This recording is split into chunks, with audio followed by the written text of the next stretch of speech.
The co-main event of UFC 282 seen in many people's eyes a robbery, as Paddy the Baddy Pimblett picked up a unanimous decision victory over Jared Gordon.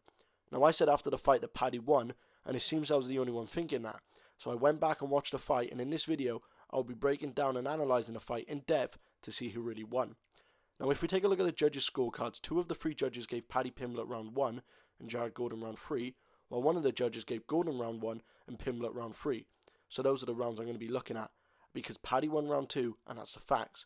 You may not agree with it, but all 3 judges agreed on that round. Now the judges' criteria is to base it off damage and effective striking before control time, so that's what I'm going to be basing my analysis of rounds 1 and 3 on, and I'll be categorising the strikes landed into 3 categories: light, medium and heavy. If it comes down to an equal amount of heavy strikes landed, I will look at the medium, and if that is equal, I will then look at light, before taking into account effective grappling. So getting straight into round 1, Paddy opens up the striking by pushing Gordon back with a body kick, who responds with a low kick. Paddy then tries to land a combo, but has all of his shots blocked before landing another kick to the body, following up with a jab, which does not faze Gordon. Paddy then throws a roundhouse that is not blocked, and while Paddy is pushing a pace on him, Gordon counters with a left hook which does damage before following up with a low kick. Paddy also lands a low kick and goes to throw a jab, but Gordon hits another counter left, this time doing significant damage. Gordon then follows up with 2 light strikes to the body, pushing Paddy up to the cage, who fights off the cage with a mostly blocked roundhouse before both men trade low kicks. Gordon lands more low kicks before Paddy lands another, and Gordon then lands a shot to the body and a hook to the head which seems to stun Paddy. Paddy then has his kick check before his hook is blocked, however he lands it straight down the centre. Gordon then hits a 3-piece, and while one shot was blocked, he lands a straight to the body and a massive right over the top, which again seems to hurt Paddy. Paddy recovers well and follows up with a light jab to the body before landing a heavy sounding low kick, receiving a left from Gordon. Paddy then tees off with a combo, but only one punch lands clean, and that's the uppercut. He also lands a low kick to end the exchange. He lands another low kick before getting into another exchange where he lands a shot to the body, and Gordon lands one to the head of Paddy. Gordon then comes into the pocket and misses while Paddy just grazes him with a right, but this is ultimately insignificant. Gordon then lands a low kick before blocking multiple shots from Paddy, who then lands a front kick and breaks through the guard of Gordon with a switch kick. Gordon then throws a roundhouse to the body but gets hit with a left, which makes him back up quickly, but he quickly follows up with a body shot and a hook to Paddy. Gordon then lands another hook on Paddy with significantly less power, once again blocks most of Paddy's strikes, however Paddy does land a jab down the centre.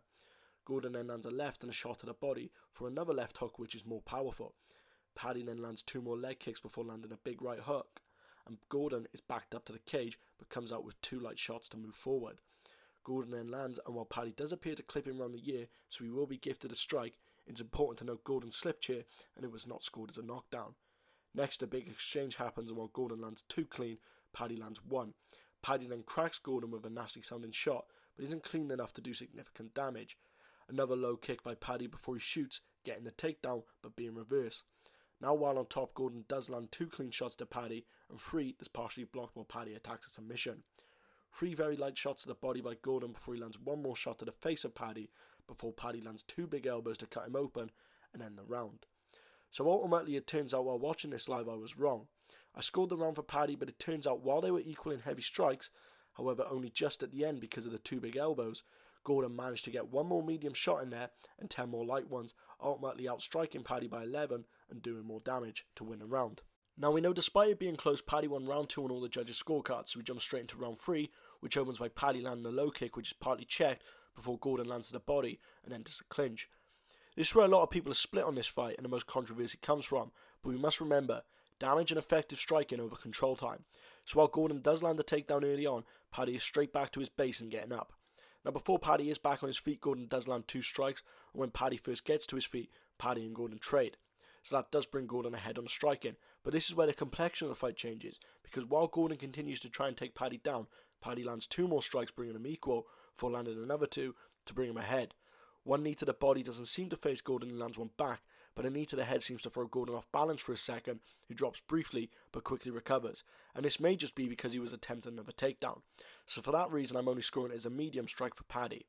Gordon and Paddy then trade knees, but it's Gordon who gets the better of it, landing 2 to Paddy's 1, and then Gordon lands another strike before Paddy lands 2 big elbows, while Gordon once again tries a takedown. 2 more knees by Paddy, however only 1 lands, and then Gordon lands 2 more strikes before Paddy is able to move away from the cage. While Gordon catches him with a left, Paddy is able to land another kick to the body of Gordon, who then lands another left before re-entering the clinch. One more strike by Gordon before Paddy lands 3 strikes and 2 big knees. Gordon then lands a strike and it turns into a lot of fighting for position up against the cage before both men trade again. 2 more shots to the body by Paddy and one does enough to leave a significant mark on Gordon. After this, Gordon is ultimately able to take Paddy down again before taking his back, but when Gordon takes Paddy's back, he goes too high and slips off before a scramble, which leaves Paddy able to take Gordon's back. 2 more strikes from Baddy and a knee leaves Gordon covering up and Paddy able to land 2 more clean shots, ultimately finishing the round on top. This leaves Paddy the winner of this round, having outstruck Gordon and done more damage, having landed 2 more medium strikes. Although it is easy to forget, it's important to remember when looking at the judges' criteria, damage and effective striking over control time. People could argue about the control time, but even then, Paddy was shown a lot more aggression and intent to finish the fight, always trying to grab a Kimura or an armbar when Gordon attempted a takedown. And this ultimately leaves Paddy the winner of this fight, having won rounds 2 and 3. So anyway guys, that is the end of the breakdown. You probably still don't agree with me, but hopefully now you can see where I'm coming from, or maybe you do agree with me and you think that Paddy won this fight. Let me know in the comments below, but if you did enjoy this video, don't forget to like, share and subscribe. Keep yourself protected at all times, and I'll see you in the next one.